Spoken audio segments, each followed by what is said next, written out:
Good afternoon, everybody. Thank you for joining us today. I am Jessica Whaley, the founder and CEO of Simple Grants. We're excited to host this webinar today, and I very much look forward to presenting this topic. I know all of us have been wondering what's happening with federal grants, and we're finally starting to get some answers after a very tumultuous year last year. So thank you again for joining us. We have folks on from all over the country. It was great to see in the registration list the representation that we have. So please feel free to introduce yourself in the chat and just say your name, who you're with, and your title. Would love to get more information about who all is on here today. We kept this webinar to 30 minutes intentionally so that we could move quickly through this topic and not take up a ton of your day. So unfortunately, we may not have much time for Q&A. We do ask, though, if you have questions throughout, put those in the Q&A feature for Zoom, and we will try to get to as many as we can at the end. If I don't go over time, I will try not to. And those that we don't get to, we can follow up with after and send answers in the email that will also have the recording from this. So please know that some of these slides have a lot of information. So if you aren't able to take notes, don't worry. We are going to send this out tomorrow, and we will answer those questions then as well. So a quick overview of what we're going to cover today. The agenda, why billions in federal funding are about to be released, where the largest grant opportunities will appear for local governments. We did develop this presentation specifically for local governments. There's certainly some information that would be beneficial to anyone seeking federal grants, but it was developed with local governments in mind, and we will do future webinar sessions to target other populations as well. What the compressed grant cycle means for your community and how to position projects before funding opens. So I also want to do a quick poll before we get started about how many folks on the call have ever received a federal grant. Let me launch this poll. You should be able to see it pop up on your screen. So have you ever received a federal grant? Yes, multiple times. Yes, once or twice. No, but we are trying. No, we have never pursued one. I see the results coming in, and I'll give it just a few more seconds and then I'll share it with everybody. But it's looking like right now a little above 60% yes, multiple times. So we've got some seasoned folks here. I will end this poll and go ahead and share the results so everybody can see. So most people have received multiple federal grants. That's great to know. About 16% yes, once or twice. Same number, no, but we are trying.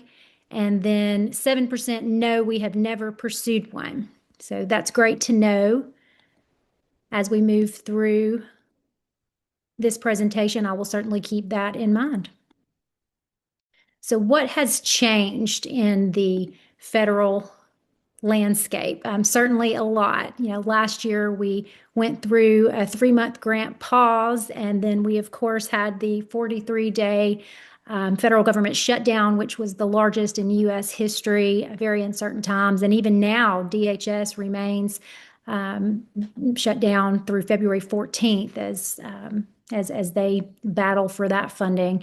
So these shutdowns and continuing resolutions delayed grant releases. The FY26 appropriations did increase funding across several agencies. I know when we saw the White House budget, we certainly didn't think that that would be the case, but surprisingly, there is an increase across several funding areas, and agencies must now release this funding quickly to meet their obligations. So that certainly adds a little stress to grant professionals and those seeking federal grants, but there will be additional funds. Normally, federal grants are released gradually throughout the year. When these budget delays happen, agencies must catch up quickly to get these funds out the door. And so it means multiple major programs may open up at the same time. Application windows can be a lot shorter. We've seen some windows be as short as 2 weeks. It's very difficult to get an application out in that short of time, especially if you are not ready to go. And competition is going to increase. People are watching these funds, and more communities will be competing for these funds. Oh, my slide has somehow frozen. There we go. A quick overview of how federal agencies actually release grant funding. So they typically follow a predictable cycle. Congress appropriates the funding, and the annual appropriations are going to determine how much each agency receives. And then those agencies allocate program funding. Each department will distribute the funds across specific grant programs. The Notice of Funding Opportunity is released, the NOFO. Sometimes it's called RFA. There's all sorts of different acronyms for that. At Simple Grants, we just collectively call it the guidance because it's essentially the rules for applying for those funds. So those will be published, and any deadlines, whether there's pre-application webinars that you have to attend, and then, of course, hard deadlines. And then the applications are submitted and reviewed. And sometimes that's when that's going to happen, and other times you don't. You're just waiting. You think it might be 3 to 6 months, and that turns into 9 months. And so sometimes that's a moving target on when you actually will get a review and hear back as to whether you got that award. And then the last step is award announcements. So the funds are obligated before the federal deadlines. And again, these delays in appropriations often lead to compressed grant cycles. One of the best ways to anticipate where grant opportunities will appear is to follow federal appropriations. FY26 appropriations show increases across several key agencies. These agencies distribute the majority of competitive federal grants. So grant professionals often look at congressional appropriations bills to anticipate where funding will appear. Budget increases in certain agencies usually translate into expanded grant opportunities. As you can see here, transportation and infrastructure programs received a significant funding increase. So this suggests strong upcoming grant cycles in areas like transportation infrastructure, mobility, and community development. Commerce, justice, and science funding also increased, which may support public safety programs, research initiatives, and community resilience efforts. Housing and community development programs also remain strong. Labor, health, and human services and education remain the largest overall funding category, even with slight adjustments. This means workforce, education, community health programs will continue to offer significant funding opportunities. Justice and public safety programs also saw increases. So even where funding remains flat, many agencies still manage very large grant pools. The key takeaway that we see here is that funding is shifting across sectors, not disappearing. So again, we'll send these slides out after the presentation, so you will have these and can look a little closer. When federal appropriations are finalized, they provide the early signals about where grant opportunities emerge. And based on the most recent appropriations, several sectors are likely to see strong grant activity in the coming cycle, just like what we saw with those budget numbers. Transportation and infrastructure programs, again, substantial funding here. Particularly for mobility, roadway improvements, community connectivity projects, and public safety listed here. Programs also remain a priority. Funding supports law enforcement, emergency services, and violence prevention initiatives. Housing and community development programs continue to be a major area of federal investment, particularly for projects that strengthen local infrastructure and support economic development. You've also got environmental resilience programs. That's another area to watch. These include projects related to water infrastructure. We hear a lot of clients looking for funding for that. Flood mitigation and climate resilience. For local governments, the key takeaway is that multiple sectors are receiving funding increases at the same time, which is part of why we have this backlog that we've discussed, and why it's important that we focus on being grant ready so that when these opportunities are announced, you're ready to go. Because if you haven't planned your project in advance of that guidance dropping, you're definitely going to be behind the other folks looking to compete for that funding. And we'll talk a little bit more about that later in the presentation. So communities that have projects prepared in these areas are going to be in the best position to pursue funding. Let's take a closer look at HUD funding. As you see here, tenant-based rental assistance had an increase, 2.4 billion, 1.7 billion increase in project-based rental assistance. Public Housing Fund was a slight decrease. We have a $360 million increase for homeless assistance grants. CDBG was level funded. I know there was some talk about that program going completely away, which alarmed a lot of us, but we see that it has been level funded. Home investment partnerships also level funded. Section 202 is up 99 million, and total HUD appropriations up 7.2 billion. So again, an increase here. Now, the next couple of slides, we wanted to take a closer look at Department of Transportation funding. So it will break out some of the larger grant programs in transportation. You can see program category on the left, the title of the program, following that, the appropriation there, and the current status, whether it has, we're expecting that NOFO to be released, or if it has already passed. Build, for instance, was just due at the end of February and had 1.5 billion available for it. Those applications are submitted already. And we list whether they have annual appropriation funding. So that's one way the agency can be funded. They also can receive funding from IIJA multi-year funding. And this is the Infrastructure Investment and Jobs Act, also known as the Bipartisan Infrastructure Law. These advance appropriations where applicable. So IIJA was enacted in 2021 and authorizes 1.2 trillion for roads, bridges, public transit, broadband, water systems, and energy. So the agency could have their annual appropriation and then also IIJA funding. And if they do receive IIJA funding, we've got a column here for the total amount that was authorized and how much is left. So again, don't worry if you can't read all of this. It will come out to you for review. So these are just some of the larger programs around transportation and infrastructure. I'll move to the next slide. You can see some more here. PHMSA pipeline safety grants, those can certainly be helpful for communities that need to replace pipeline. We manage a ton of these for some local governments, so that's certainly one to look at.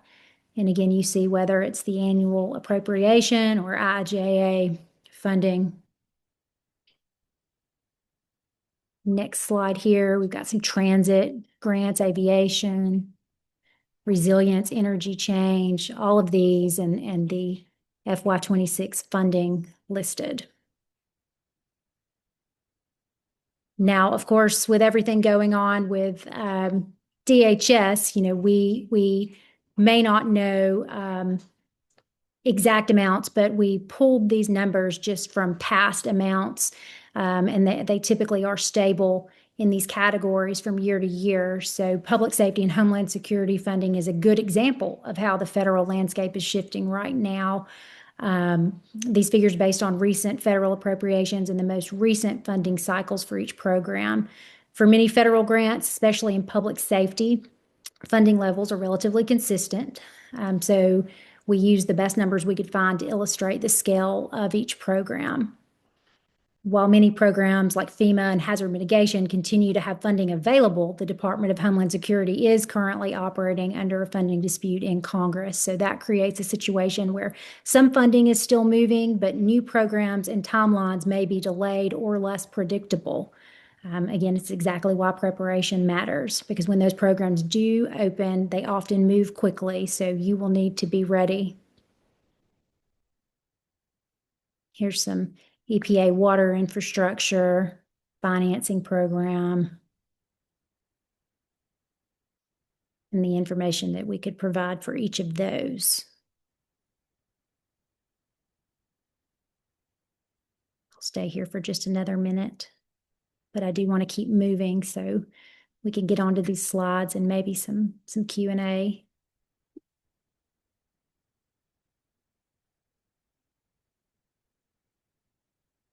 Okay, now we're going to focus on project readiness and what you can do as a community to get your projects ready.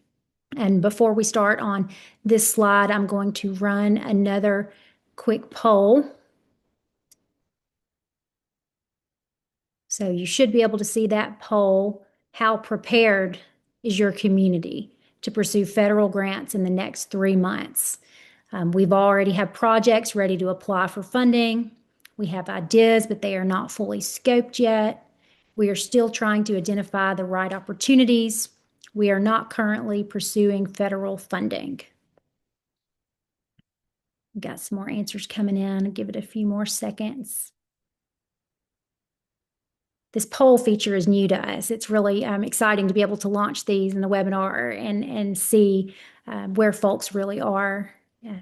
So it's a nice addition to our webinar. Again, we are grant professionals, not webinar experts, so we're still learning the various functionality that we can use during these. Okay, I'm going to end this poll. Anybody else that wants to participate? I'm going to give it 3 more seconds. Okay, and then I will share these results. So 35% already have projects ready to apply. That's awesome.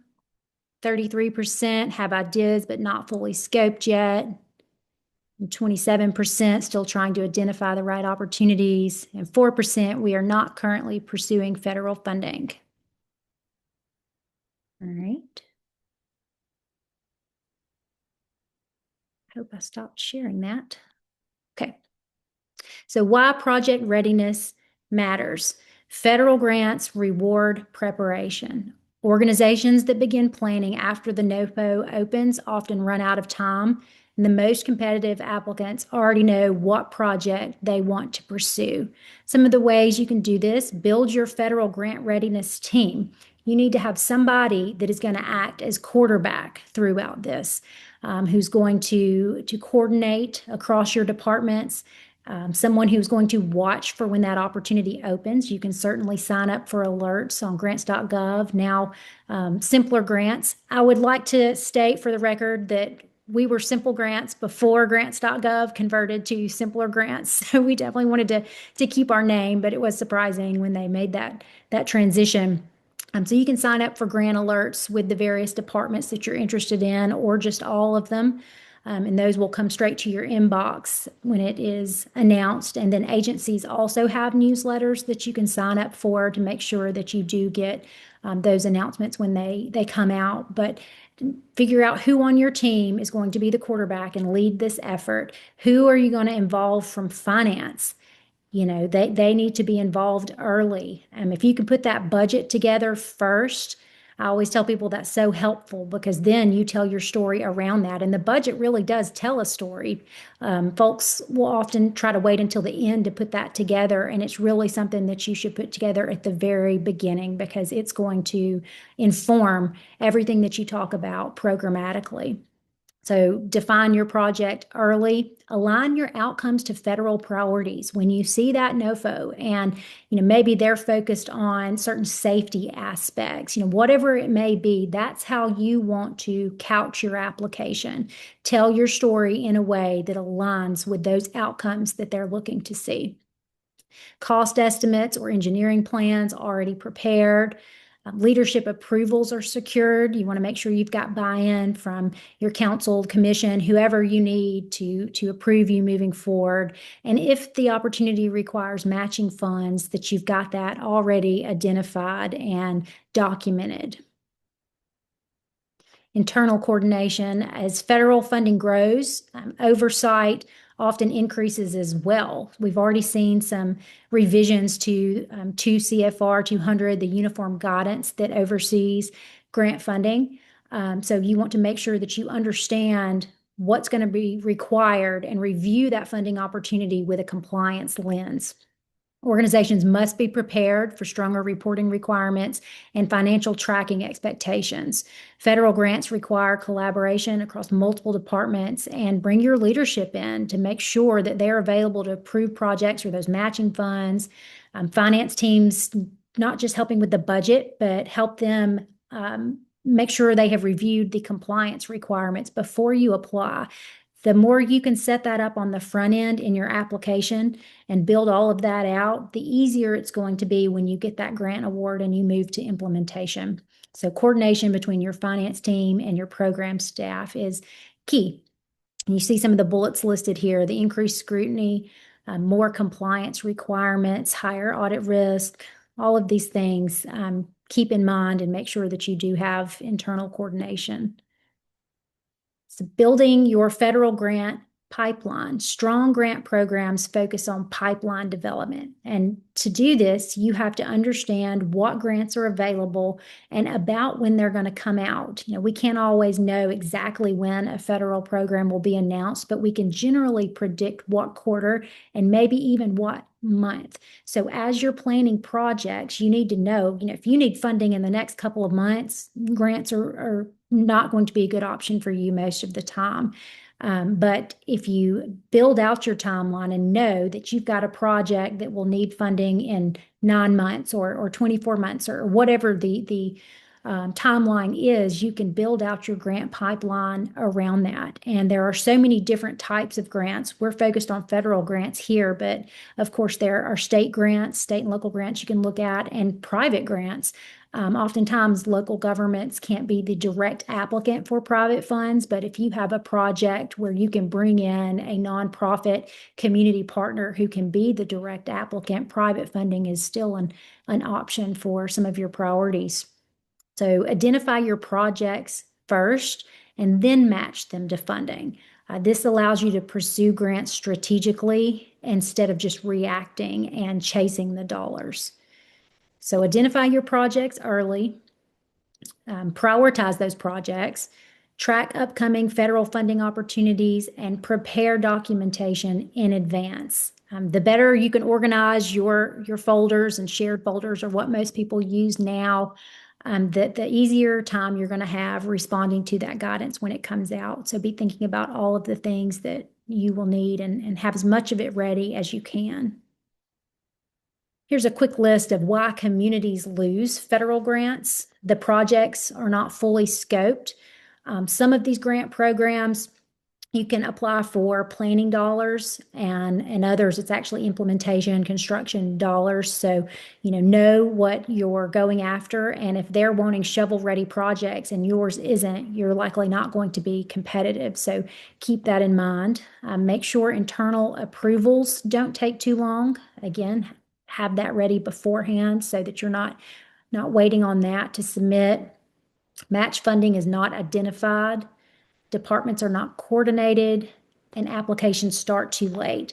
We'll get people call us and ask, can you help us put this application together? And it's 2 weeks. And I'm like, look, even if we pulled 3 of our grant professionals on this effort, it's going to be almost impossible. So again, plan in advance and know when these opportunities come out, because 4 to 6 weeks is sometimes average. I know Build was announced, I believe, on Thanksgiving Day, but then they amended the guidance late December, and it really only gave us a little over a month and a half or so, about 2 months with the actual guidance in our hand. And that was a very complex federal grant that required a benefit cost analysis. So it's one of the more complex opportunities. Some key takeaways for preparedness. Federal funding cycles may accelerate after budget finalization. Prepared organizations have a competitive advantage.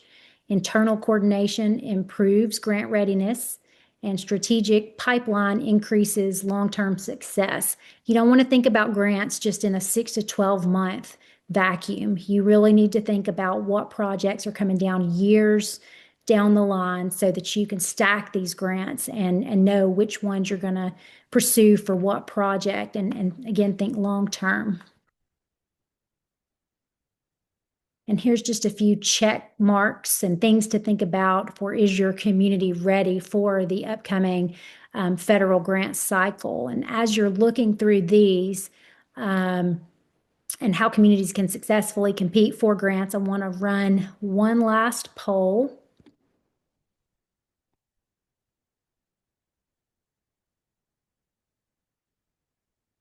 Oh, maybe not. I think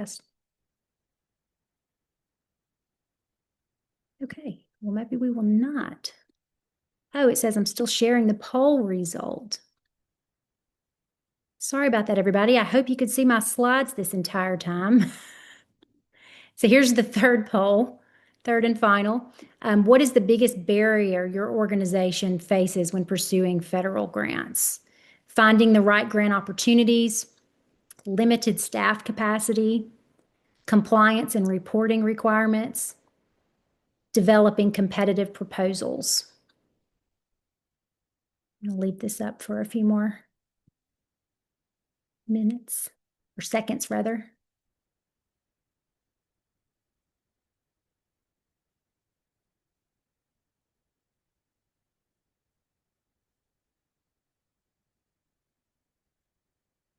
Okay, I'm going to end this poll and I will share the results. So 51% finding the right grant opportunities. That is, I'm not surprised that is the biggest barrier. Limited staff capacity, also not surprised at that, 36%. One of the reasons I even started this company 15 years ago was I worked in a governor's office and learned when you're successful in getting grants, congratulations, you're now managing those grants, which is also a full-time job. And so it's very difficult to look up and out, which really goes into limited staff capacity and finding the right grant opportunities. Compliance and reporting requirements, 9%, and developing competitive proposals, 4%. Okay, very interesting. And I will stop sharing that one. So hopefully it doesn't take up your screen like the last time.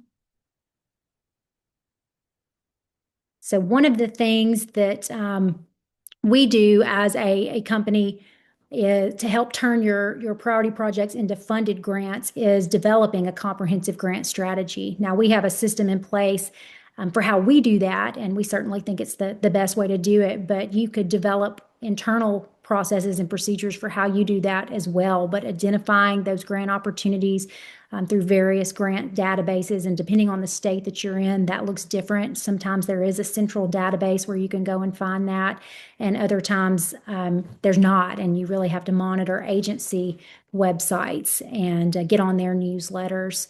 And aligning your projects, building out a timeline with a realistic grant pipeline, and preparing that documentation. So if anyone is interested in having a conversation, a further conversation about that, Yona and our team is going to put in the chat a link where you can schedule a strategy consultation with us. You can also go to simplegrants.com/CGS. That's Comprehensive Grant Strategy for short. We've got a few time slots that are reserved specifically for webinar participants. And in this conversation, we review your priorities, identify potential federal funding alignment, discuss upcoming grant timelines, and then talk you through preparation steps. So that's something that has been a very popular service with a lot of our local governments, city and county governments, and we're happy to have that conversation with anyone on the webinar who wants to look a little deeper into getting help with that. So we do have, well, 1 minute. Let me go to the Q&A here. And if you have questions and want to put them in to the Q&A, we only have 1 minute left on the webinar, so we may not get to all of them. But again, we will answer these and put them into the email that goes out. So I see here, do we know the full title for the Raise Build program? I don't know the number off the top of my head, but better utilizing investments to leverage development is what that acronym stands for.